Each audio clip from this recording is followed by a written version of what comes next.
চৰকাৰে যে পিকনিকত মদ খোৱাটো বন্ধ কৰিছে, মই ক'লো চৰকাৰে বন্ধ কৰিলে কি হ'ব? পিকনিকত যদি মদ নাখায় কি নামঘৰত মদ খাব নেকি?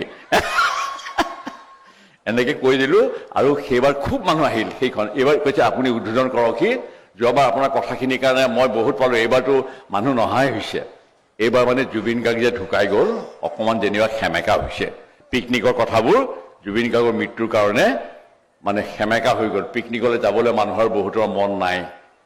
আৰু সেইকাৰণে আগতে পিকনিকৰ সময়তে কিছুমান ল'ৰাই টকা ঘটে, চাফা তাফা কৰি দিয়ে, কাৰোবাৰ পৰা 5,000 কাৰোবাৰ পৰা 10,000 লয়, টৌ কেৰাহী এইবিলাকো ভাড়ালৈ দিয়ে।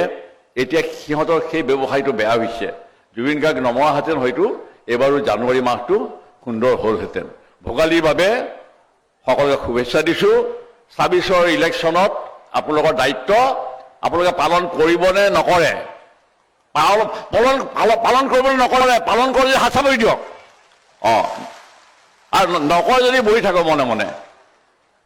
থেংক ইউ ভেৰি মাছ।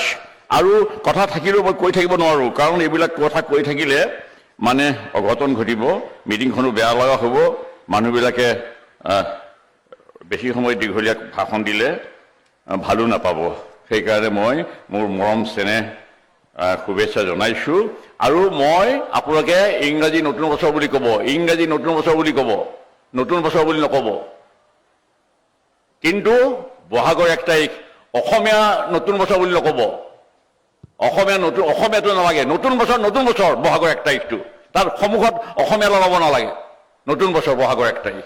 ইংৰাজীটো হ'লে জানুৱাৰী 1 তাৰিখ আপোনালোকে আগত ইংৰাজীটো লগাবই লাগিব। আমাৰ নতুন বছৰ হৃদয়ত লেখা আছে বহাগ মাহ।